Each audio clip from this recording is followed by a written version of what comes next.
My name is John Shelk, formerly Stuart John Shelk Jr. I'm 75 years old. I'm currently president of Ochoco Lumber Company after having retired my position a number of years ago, and then come back upon the retirement of our then president, Bruce Savage. So I'm starting my second career at age 75. We have replacements for management that are in training right now, so I expect my retirement to commence again within the next year or so. I was born February 8, 1944 in Bend. At that time, my father was manager of Ochoco Lumber Company, but I'll digress a little bit and go back to to the founding of Ochoco Lumber Company, which had its origins in Ochoco Timber Company. The current ownership of Ochoco Timber Company began in 1923 with the purchase of the assets of Rogers Lumber Company and Rogers Yeoman Timber Company, which was a large tract of land east of Prineville, specifically just east of Keystone Ranch, and bounded roughly by Summit Prairie and to the east, and then rangeland to the south, and national forest land to the north.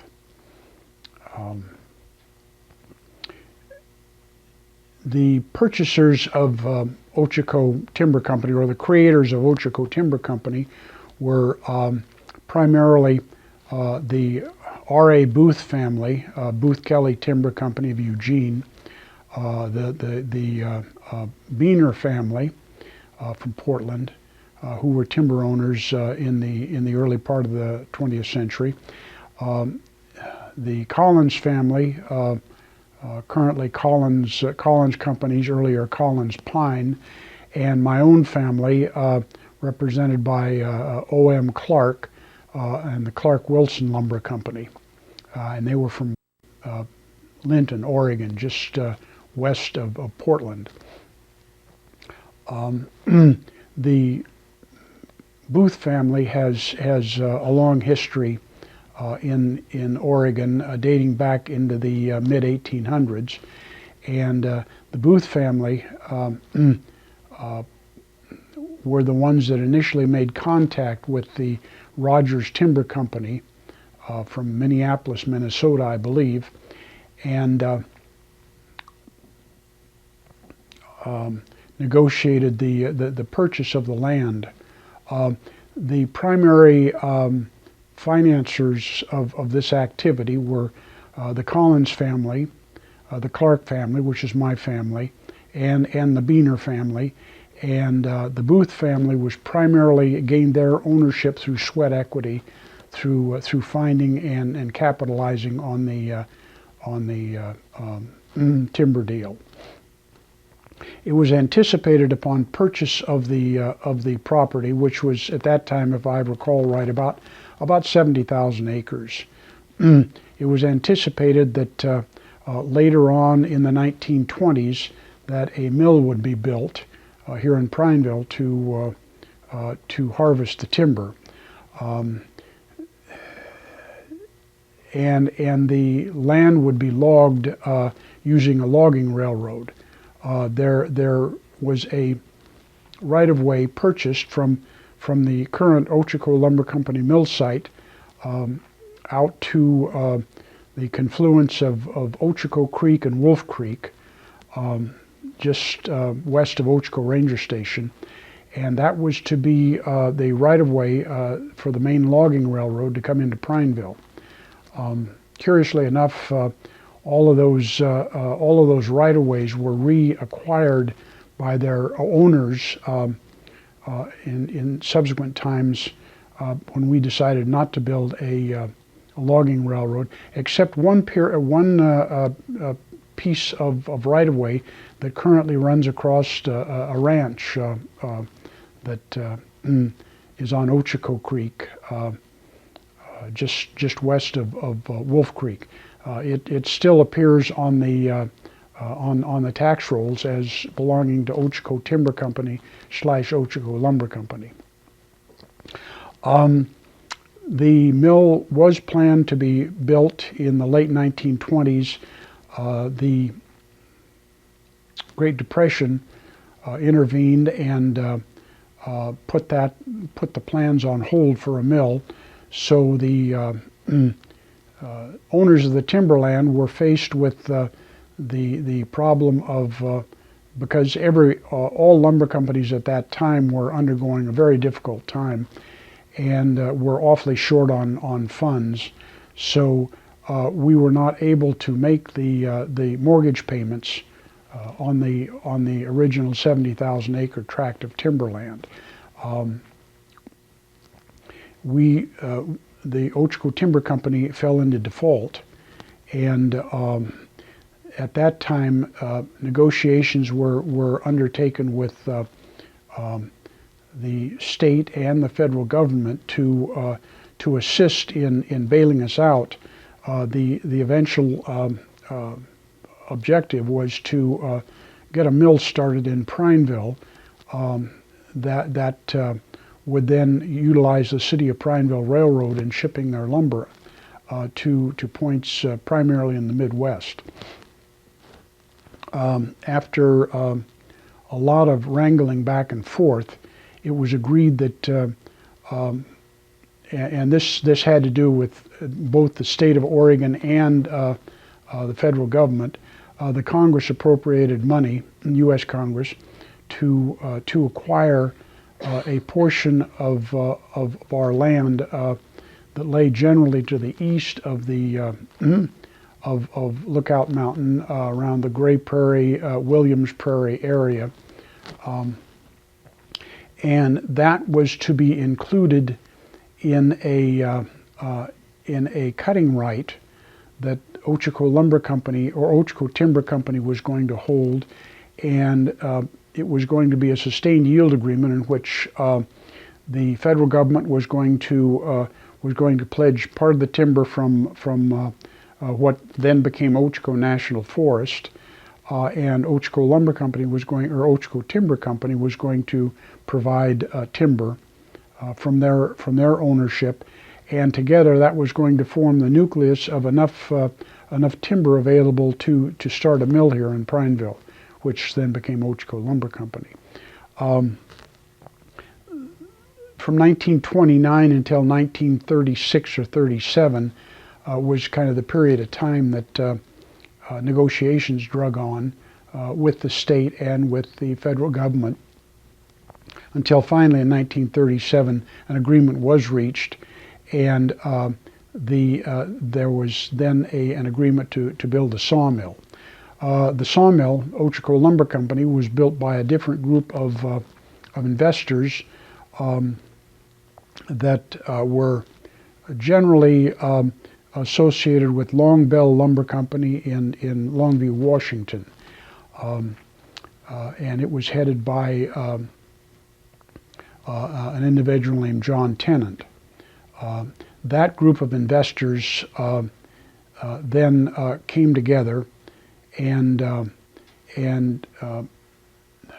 made arrangements to build a mill at the existing Ochoco Lumber Company mill site. My father, Stuart Shelk, was hired as the first employee of Ochoco Lumber Company. He came over to Prineville in early 1938, lived at the old Ochoco Inn, and that was his office for several years before an office was built on this site. He was hired by John Tennant, who, as I mentioned earlier, was the primary energy behind the founding of Ochoco Lumber Company. The mill was built in 1937, 1938, and in September of 1938, the mill opened. and began sawing timber from jointly owned Ochoco Lumber Company or Ochoco Timber Company, U.S. Forest Service land, east of what's Ochoco Reservoir at this point. My father then subsequently was named, and I'll back up just a bit, a man named Wilford Lamb from Klamath Falls was named as the original manager of Ochoco Lumber Company. And his nephew, Roland Watt, was named as the on-site manager of Ochoco Lumber Company. So Roland Watt became the manager of Ochoco Lumber Company, and my father, Stuart Shelk, was his assistant. This continued for a period of time until Roland Watt left to go to California, at which time another individual, and I don't recall his name, was installed as manager. He was a manager for a short period of time, contracted some illness and died, at which time the manager's position was open. John Tennant moved to appoint my father, Stuart Shelk, as the manager of Ochoco Lumber Company in 1944, and from that date on becomes the kind of the modern era of Ochoco Lumber Company. My father managing the company from 1944 until approximately 1975. Darrell Williams being an interim manager from about 1975 to about 1977 when he had a heart attack. And then I stepped in because I'd been employed by Ochoco Lumber Company in 1970. I stepped in 1977, first as interim manager and then later as permanent general manager of Ochoco Lumber. So that brings us to my era with Ochoco Lumber Company. I need to step back for just a moment and mention that Ochoco Timber Company and Ochoco Lumber Company merged in 1946. My father was instrumental in effecting a merger, which also included a merger in the ownership of the company. So my family, who had heretofore been primarily owners of the timber company, owners in the timber company, then became owners in the lumber company, along with the group represented by John Tennant. So that brings things to current. Stepping back just a bit, my history, I was born in Bend in 1944, and my history with begins then. I went to grade school and high school in Prineville, graduated from high school in 1962, went to Oregon State University for 1 year, transferred to Willamette University and graduated from Willamette University in 1967. I then went into the Army, spent 3 years in the Army as an airborne infantry officer, serving in Germany first and Vietnam second. I was released from the Army in late 1969, came back to Prineville, or I guess initially went back to Lewis and Clark to work on my master's degree. Decided not to do that, came back to Prineville with the idea that I was going to spend a short amount of time in Prineville and go to law school at Willamette University. That never happened, and so I've been in Prineville ever since. I started with Ochoco Lumber Company April 1st, April Fool's Day of 1970, and I've been here ever since.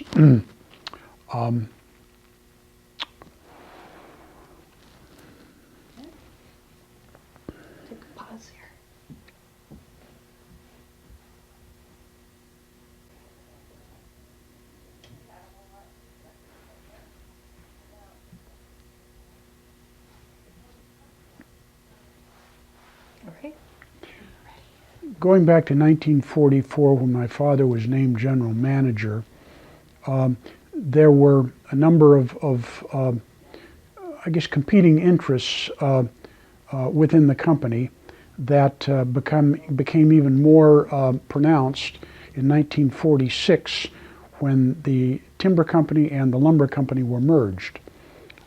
There were people that were interested in primarily in dividends, in active income from the company.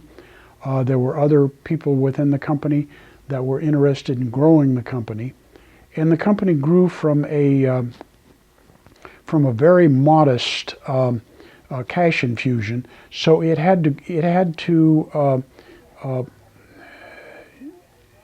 grow based upon its annual earnings.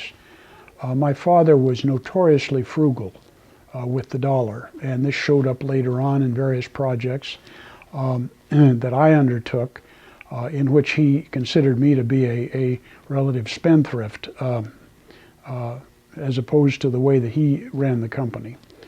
The company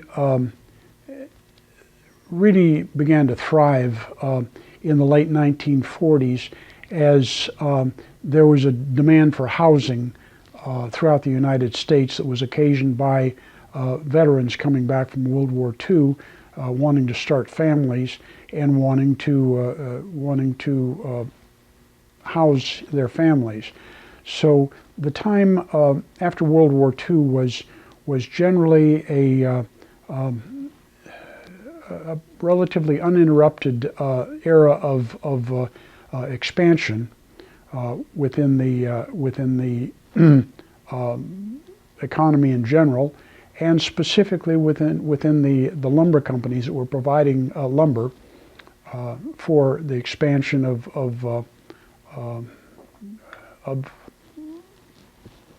the country at that time.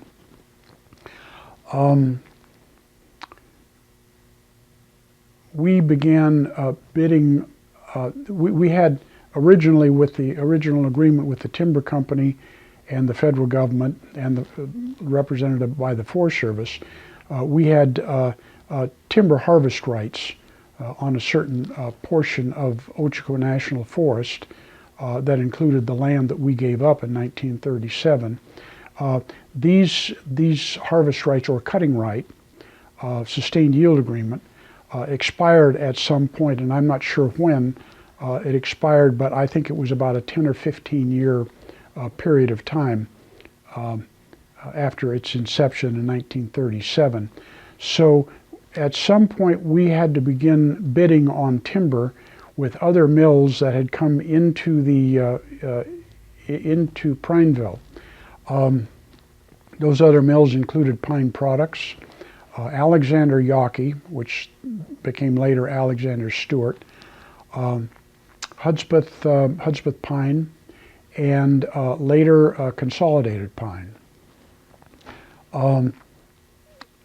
There was always a relative shortage of national forest timber to supply the existing mills, so there was always pretty spirited bidding, quite a bit of competition for the Forest Service timber.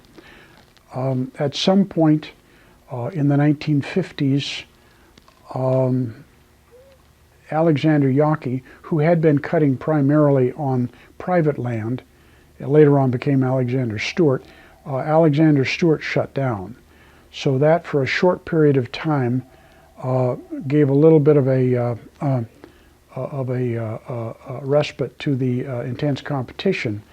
But through the 60s and late 50s, 60s, and certainly in the 70s, there was a lot of competition as the Forest Service gradually reduced the harvest on national forest lands in response to a growing demand by I guess the environmental community, but I think society as a whole, that we not decimate the national forest timberlands, as had been done with private lands in the upper Midwest, the South, and the East.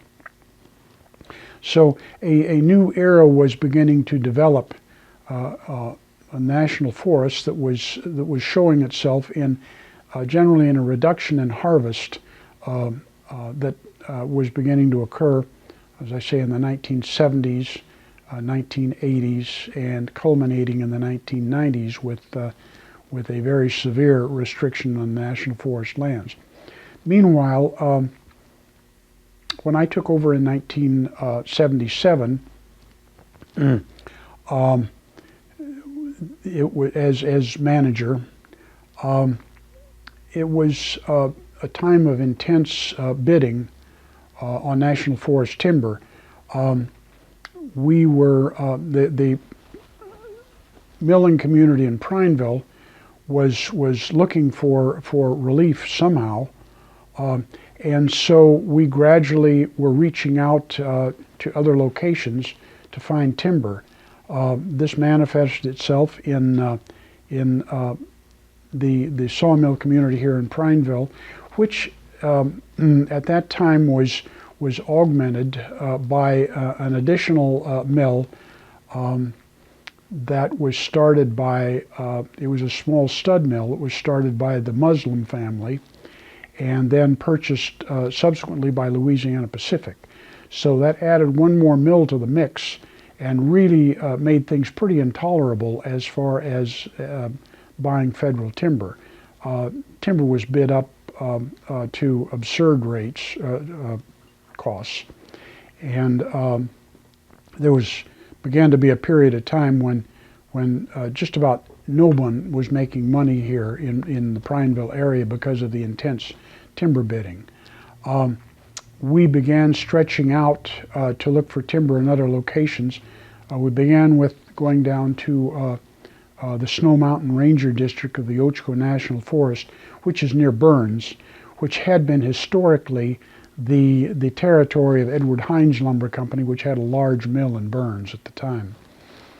We began going down there and bidding, and if memory serves me correctly, I believe that several of the companies here in Prineville banded together in a joint venture to buy a timber sale on the Snow Mountain District.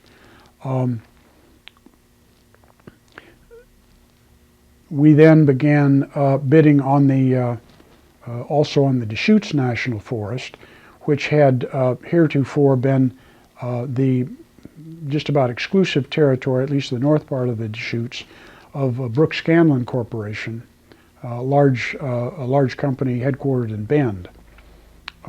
That occasioned Brooks Scanlon showing up over here for bidding, and it culminated in, at least for our company, in early in my career, going over and bidding a timber sale on the Deschutes Forest, in which I had no expectation that we would buy. I just wanted to cost Brooks Scanlon money, because Brooks Scanlon had come over and bought a timber sale out from under us on the Ochoco Forest.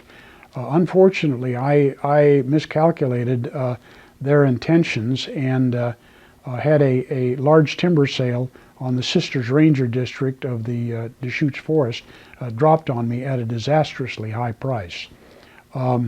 This was very shortly after I'd taken over as interim manager, and I can recall going out to a telephone booth outside of the Deschutes Forest headquarters in Bend and calling my father and telling him the bad news that I had just made a rather substantial error in things. And there was silence on the other end of the line after I told him. And his statement was, well, we'll work our way out of this somehow. And we did very nicely, but that was my first introduction to some of the more brutal facets of the timber industry at that time. I think I was 33 years old at the time and didn't know that I didn't know enough to be unable to run a company, so I went ahead and did it anyway. In 1980, approximately, the timber wars claimed their first casualty here in Prineville when Hudspeth Pine, or Hudspeth Sawmill Company at the time, went out of business and shut down their mill here in Prineville and in John Day. And it was in direct response to the intense competition that had been taking place throughout Central Oregon for timber.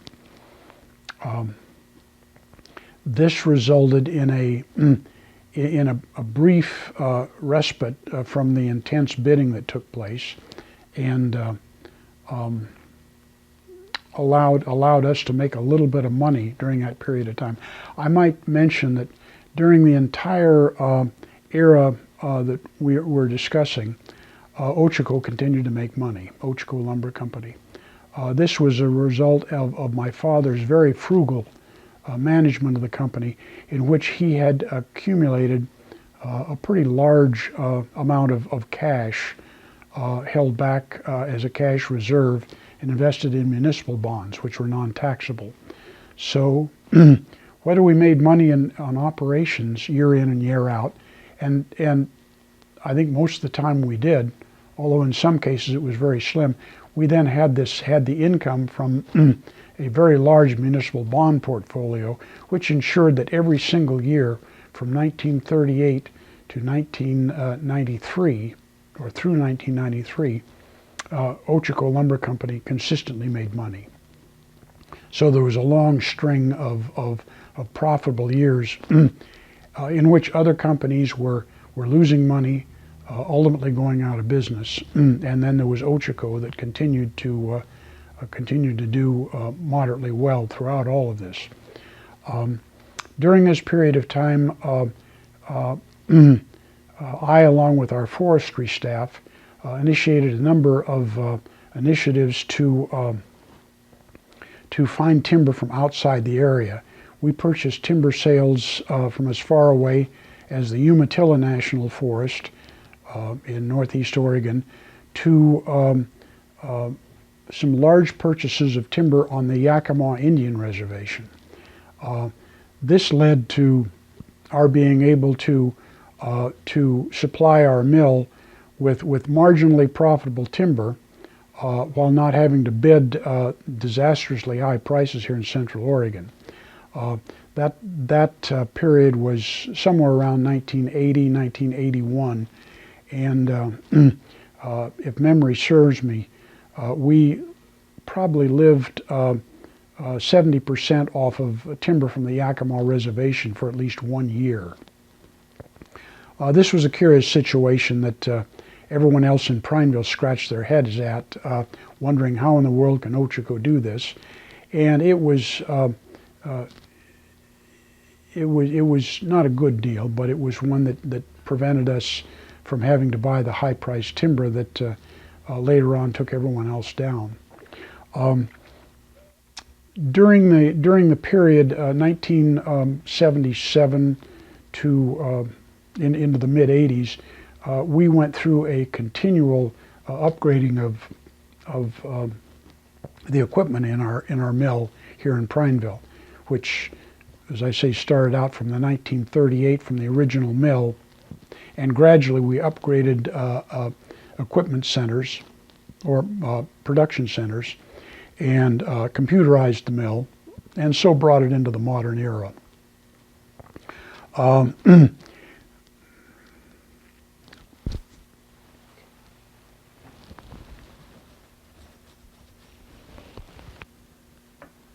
need to check my time. We've got about a half hour before I run out of tape.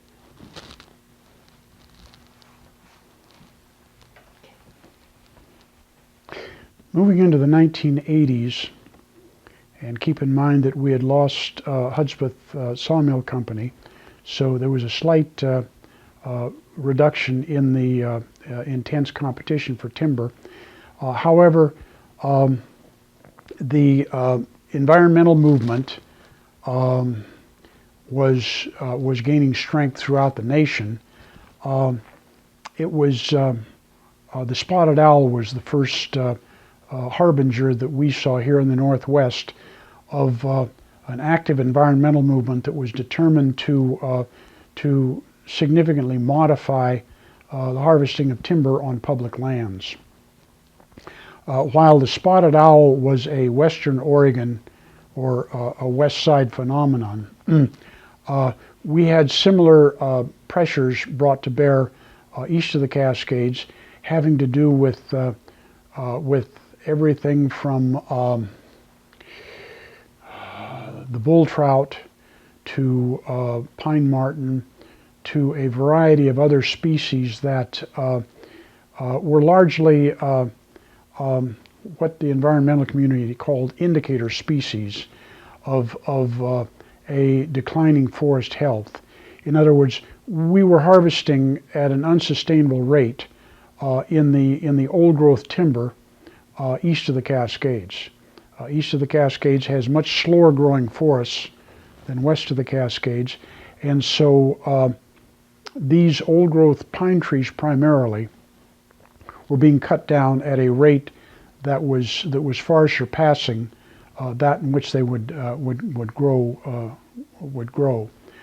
So the concept of sustained yield, which was one that essentially the Forest Service was founded on back in the early part of the 20th century, the old European forestry model, in which you harvested no more in a given year or given decade or given period of time than was grown in on that particular forest, hence perpetuating the amount of trees, the number of trees, the volume of trees on a given tract of land. That was not being adhered to in a strict sense, and up until the early 1980s, the timber industry and our lobbying efforts, our various associations, were having a lot of success with Congress in essentially turning a blind eye to the reduction in old growth timber, and instead in getting out the cut. In other words, maintaining a high volume of harvest on national forests essentially throughout the West. So the environmental movement, initially using the spotted owl as a surrogate, and Andy Kerr, noted environmentalist, made the statement that if the spotted owl hadn't been discovered, we would had to have invented it in order to find a reason to severely curtail timber harvests on public land. So the environmental movement began in the 1980s to litigate first individual timber sales and then forest plans, and they did it very successfully because their representatives were in many cases attorneys that had been well schooled in the various laws that underwrote the activities on public lands. A National Environmental Policy Act was primary among them. So they were able to find various loopholes in the law, or various points of law that they could successfully argue to initially shut down a particular timber sale or render it unharvestable. And this then, the Forest Service primarily, east of the Cascades, was absolutely confounded by all of this. And so the Forest Service began a playing catch-up ball, if you will. And that is that they were always 2 or 3 steps behind the environmental community, who was then appealing various projects. And then if they were unsuccessful in their appeals, they were litigating, in other words, suing the Forest Service to stop a particular project. This had the cumulative effect of severely restricting the harvest of national forest timber, and so putting an already beleaguered timber industry into a very severe position being short of timber. The Forest Service responded by saying, all right, we're going to reduce the harvest of old growth timber, and instead we're going to begin harvesting heavily the second growth timber, the smaller timber that had grown up under the old growth timber, and was gradually forming a kind of a sub canopy below the old growth canopy that was sapping some of the health and vigor of the old growth timber. So there was a logical response to the environmental community saying we've got to reduce severely the harvesting of old growth timber, or eliminate the harvesting of old growth timber. And not much was said about second growth timber. So by then, this was the mid 1980s, and our company determined that we needed to retool our company to be able to handle small logs. So we proceeded to reach out to the various public agencies throughout our region, primarily the Forest Service, and ask what they anticipated in the way of timber offerings off the national forests in the coming years. Their response was, we're going to begin harvesting very heavily in smaller stands of timber. In other words, rather than harvest a 25-inch ponderosa pine, we're going to begin to harvest 12, 14, 16-inch DBH, that's diameter breast high, and that's a unit of measurement of timber. We're going to begin harvesting much smaller timber. So with that in mind, and the Forest Service saying, and by the way, there is insufficient milling capacity here in Central Oregon to handle the large amount of smaller timber that we're going to be selling. Our response to that was to design a computerized small log mill, state-of-the-art, very automated, very mechanized, computerized, that was going to be able to cut a much smaller log all the way down to a 6-inch diameter top, which is all you could make from a 6-inch diameter top is 4-inch lumber essentially. So we proceeded to do that, and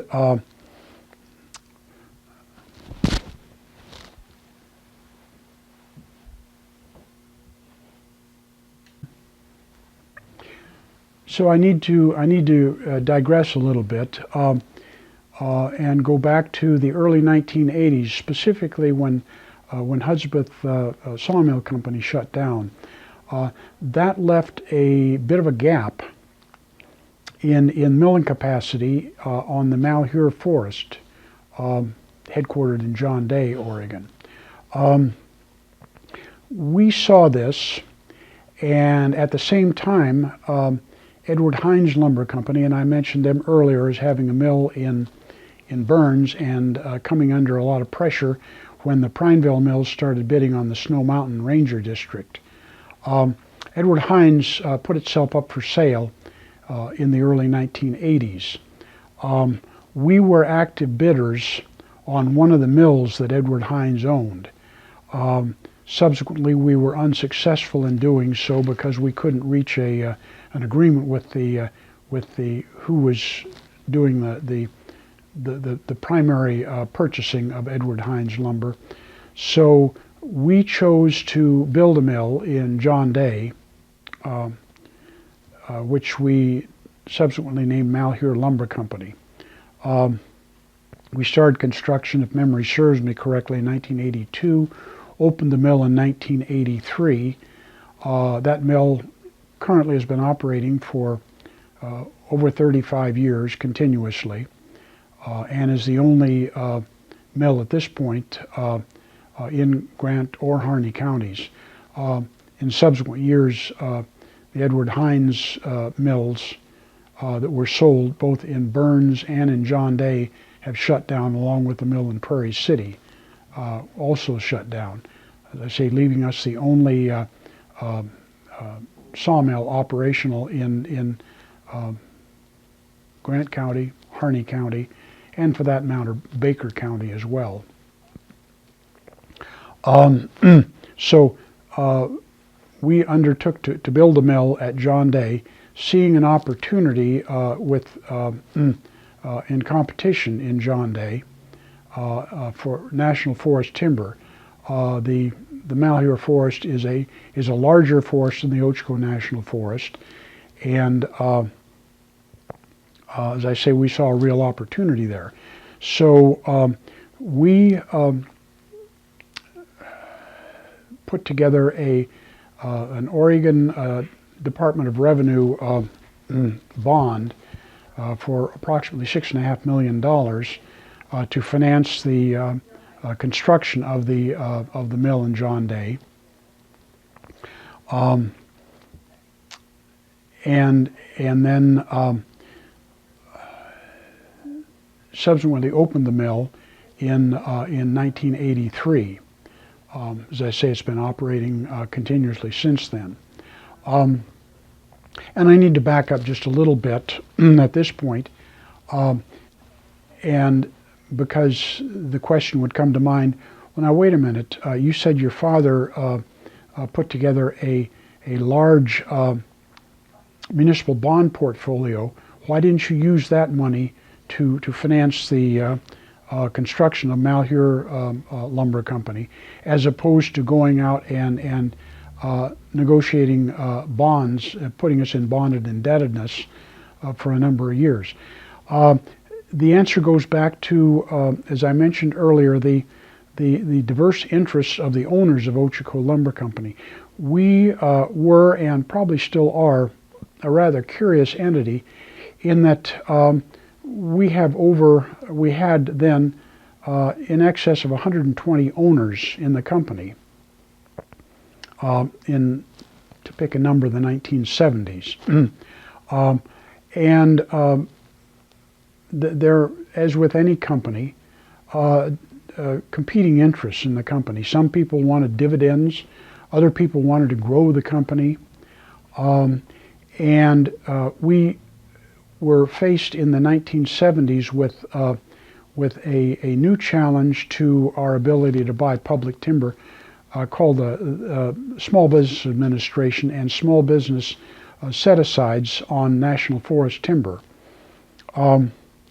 It was determined that on the Ochoco National Forest, historically, that small business, in other words, mills like Pine Products, Consolidated Pine, Hudspeth Pine, and ourselves, had purchased somewhere around 70 to 80% historically of all the timber on the Ochoco National Forest, at that time just going back for a period of 5 or 6 years.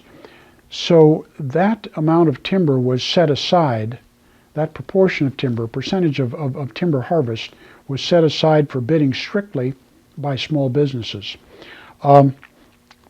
Through a rather interesting interpretation of the law, Ochoco Lumber Company was determined to be big business due to the ownership of Collins Pine of Ochoco Lumber Company.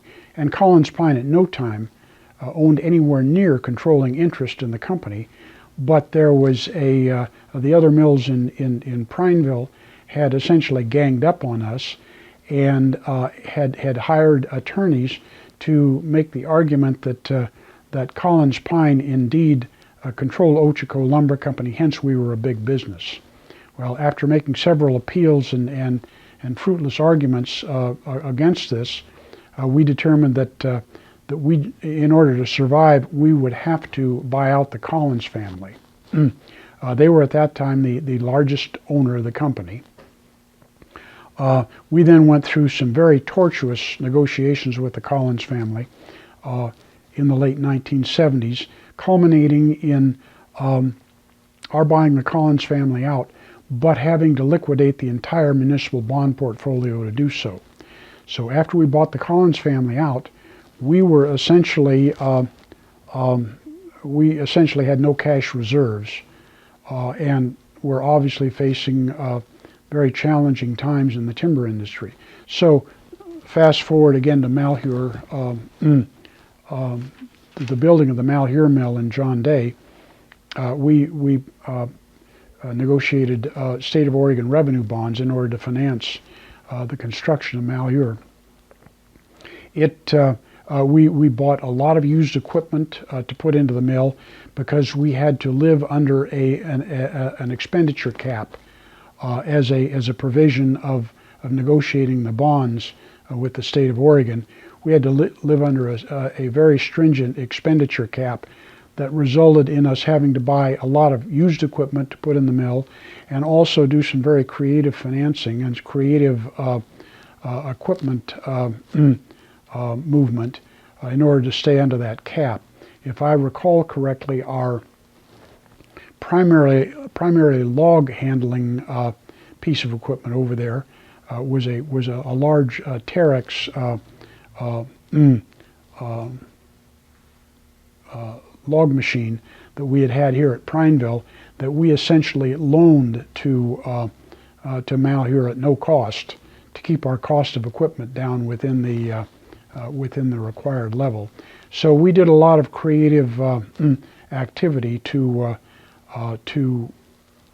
be able to avail ourselves of relatively inexpensive financing to build a mill. So then, moving forward and coming back to an earlier theme, we by the mid-'80s recognized that the Forest Service, and by their own admission, were going to severely reduce the harvest of old-growth timber off the national forests, and in turn were going to move to harvesting second-growth timber, much smaller timber that was growing underneath the canopies of the old growth.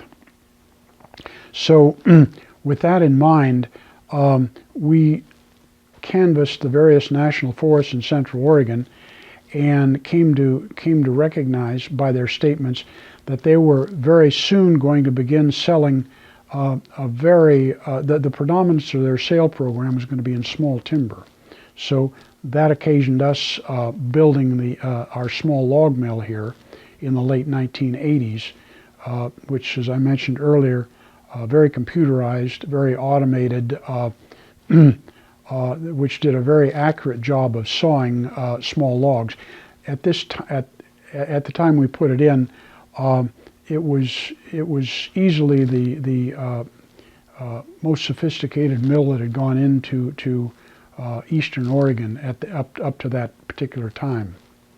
Okay, going back to the Clinton administration in the 1990s and their absolute control of public lands by essentially the environmental community. This resulted in a precipitous reduction in timber harvest throughout the West. The one area was the Black Hills of North Dakota, or South Dakota, in which Senator Tom Daschle, who was a Democrat, was the senior senator from South Dakota. He negotiated a side deal with, amongst others, of the Sierra Club and other environmental communities, saying, listen, I'll support you in all your other activities, but leave the Black Hills National Forest, the various national forests, in the Black Hills of South Dakota alone. So there was an entirely different set of rules applied to the Black Hills National Forests, and it was absolutely cynical. It was a buy-off to get the environmental to get an influential Democratic senator to absolutely support essentially shutting down the timber industry on public lands in the West. So this activity during the Clinton administration eventually culminated in the mid-'90s, when during several years in the mid-'90s, the Ochoco National Forest, which heretofore had been selling up to 120 million board feet of timber off the forest. The Ochoco National Forest selling no timber whatsoever from this forest. During this period of time, the timber industry started to shrink precipitously throughout the east of the Cascades. This was so primarily because most of the trees east of the Cascades grew on national forests. We didn't have private lands. We didn't have other either state or federal lands to depend upon for additional timber harvest, where we could go in the event that the federal government stopped selling timber. The national forest was where the action was. It was where the timber was. When they shut down in very rapid succession, we lost companies like Ellingson Lumber Company in Baker, which had been in existence for decades and decades.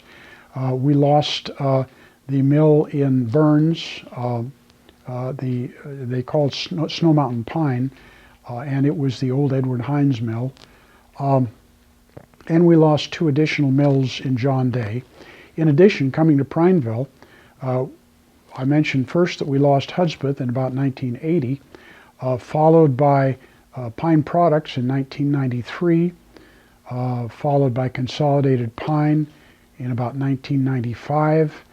And that then left ourselves and the successor to the Louisiana Pacific Mill that I mentioned much earlier, which was Crown Pacific.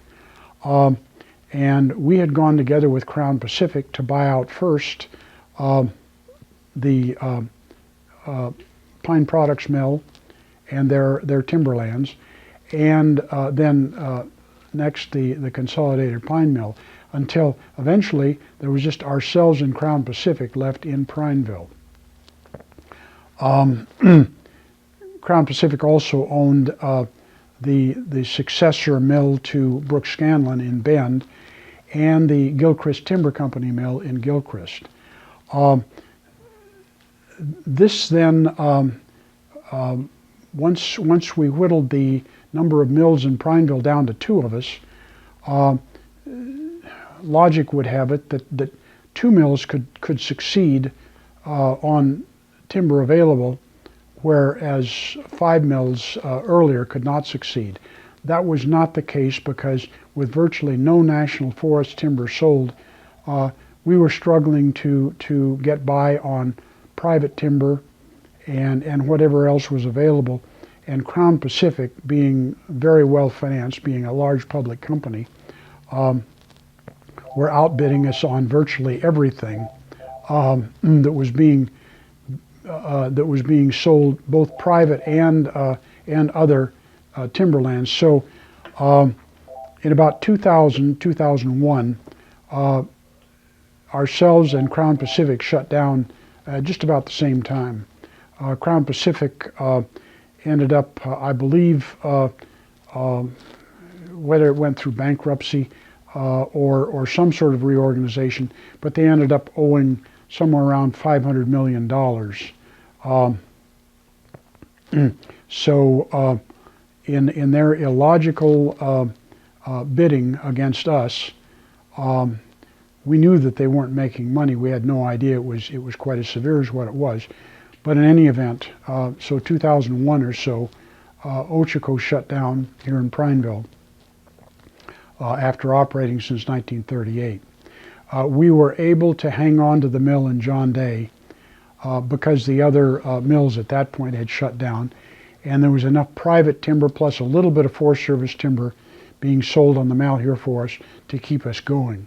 So at that point, Ochoco ceased being the historic company that we had been, and that we had to do a severe restructuring to account for the loss of what was two sawmills here in Prineville. Our old original big log sawmill and a small log mill. I need to digress a little bit at this point to discuss our other ventures that had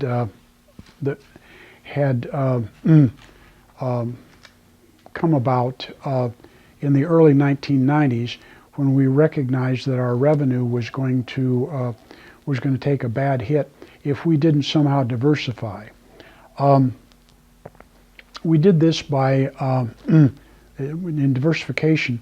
We did this first by exploring opportunities in Europe to acquire timber and then market it either in Europe or back in the United States.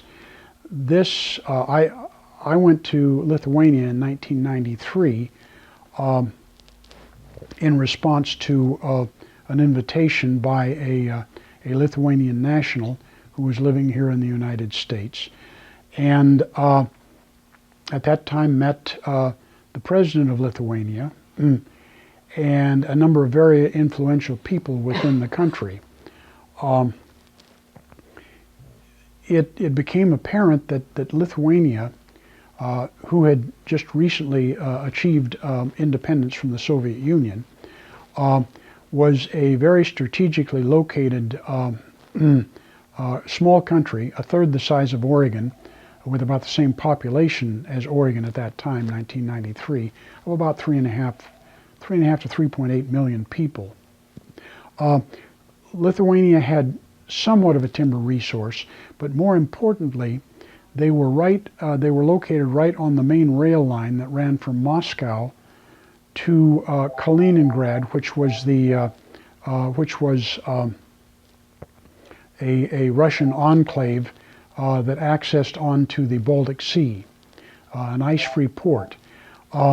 So this rail line then connected Lithuania directly with Russia and Moscow and points east. We determined that we didn't want to build a sawmill in Lithuania because we weren't at all confident that we could purchase enough logs to operate a conventional sawmill. So we decided to, we did some tests to purchase rough green lumber and semi-finished cants, or rough sawn cants, squares of timber that you could then resaw into lumber.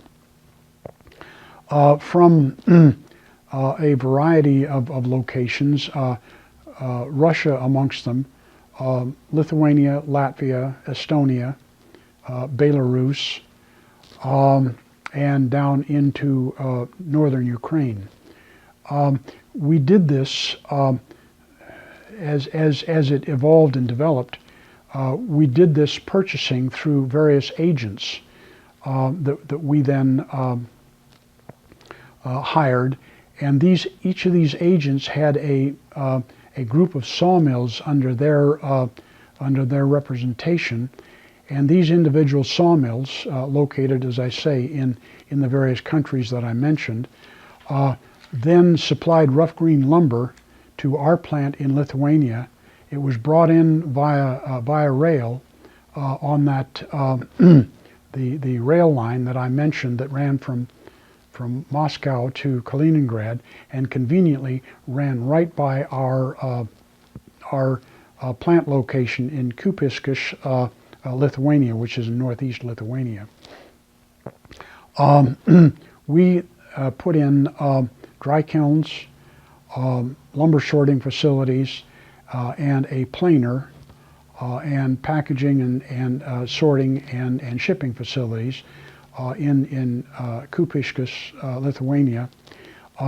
We located our plant next to a brick factory that had a large boiler capacity, and then we traded our shavings from our planer to the brick factory called Samega. We traded our shavings to them, which they used for fuel to fuel their boilers to dry their bricks. but also they had leftover steam, and we utilized that in our dry kilns to dry lumber. So we traded shavings for steam, and this was this allowed them an alternative fuel for their boilers. They had been firing their boilers with crude oil called bunker C, very low refined oil, very, very toxic, very pollutant, and so our shavings provided a very clean alternative to bunker C oil. Anyway, as I mentioned, we accessed timber from increasingly from a distance of up to 800 miles into Russia on the Russian rail lines, and this was made possible by essentially the Russians subsidizing rail traffic in order to encourage commerce. Keep in mind that the Soviet Union had just recently broken up and was seeking an economic base for Russia that moved into the capitalistic sphere as opposed to the communistic sphere. So they were subsidizing rail traffic within Russia, which made our ability to reach out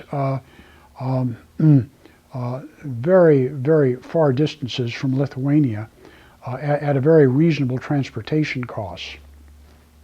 So we would bring rough green lumber in from Russia and surrounding countries. We would then sort it, stack it with spacers in between the lumber, put it into our dry kilns, dry it, run it to our planers, sort it again, and put it in land sea containers and ship it primarily back to the United States. At the height of our operations over there, we were shipping close to 50 million board feet of lumber back to the United States to warehouses on the Atlantic coast that then distributed lumber throughout the eastern seaboard of the United States into the Midwest. And at one point we got a significant volume of our lumber into a project, into a resort project in Idaho. So we got lumber from Russia all the way back nearly to our home base in Oregon. And the economics of it worked very successfully during the Boris Yeltsin era and the early Putin era. Putin then acted to use raw materials as a political lever to further some of his aims. We're most familiar with what he did in his control of oil and natural gas, but he also used all raw materials, including lumber, as a political tool to extort concessions from the Western countries. The net effect of this was to starve us of lumber. Our plant in Lithuania, we subsequently shut down after 16 years of continuous operation in Lithuania. So this occurred early 2000s. And then also we had an international trading company that traded in lumber, primarily radiata pine from Chile and New Zealand. Bruce Doc Savage, who was then our company president, and I, in the early 90s made a number of trips to New Zealand and effected some very favorable transactions with a company called Fletcher Challenge, which was a large timber company in New Zealand. We purchased lumber from Carter Holt Harvey, which was another large company in New Zealand. shipped this lumber back to the United States and sold it through our international trading company to various molding and millwork plants throughout the western United States. Also at the same time, we were shipping radiata pine from Chile and had a sales office in Santiago, Chile, staffed by a number of folks that we'd hired in the interim time. Subsequent to all of this, we had to divest ourselves because we were having a lot of difficulty with operating the mill in John Day. We had to divest ourselves of all of our trading companies in order to qualify for a type of loan that was offered to us to help us survive during the very difficult times in the early 2000s. So the trading companies that we set up we divested of those in the early 2000s, and come down to today, we have the mill in John Day, which continues to operate. We have a small lumber trading company called Deschutes Pine Sales, and then we have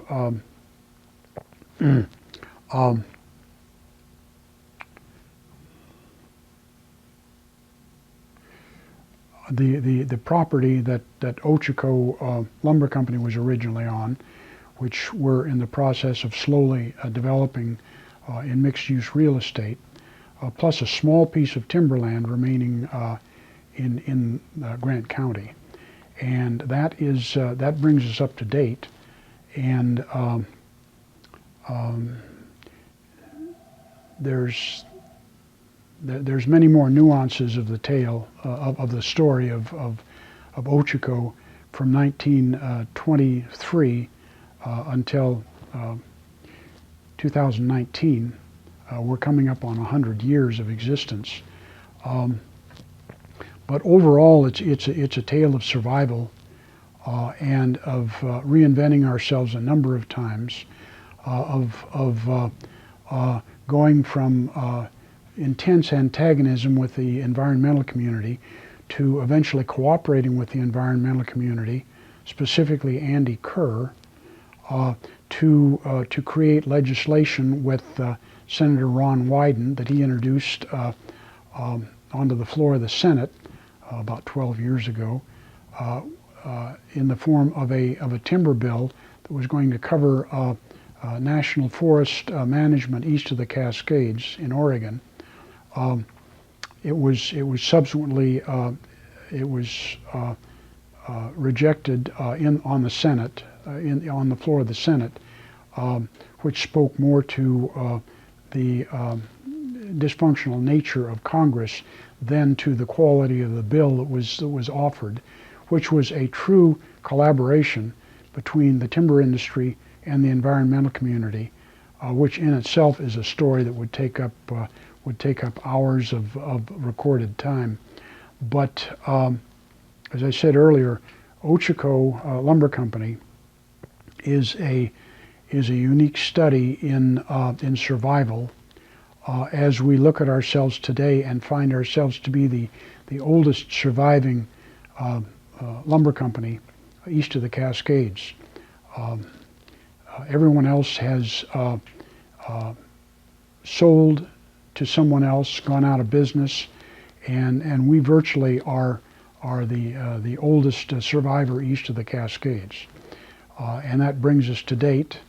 And while there are other subjects that we could possibly take a side trip into, such as the whole environmental issue and environmental movement, and how we have gotten to a point of accommodation and agreement with the environmental community on most issues involving national forest management today, which in itself is a separate story.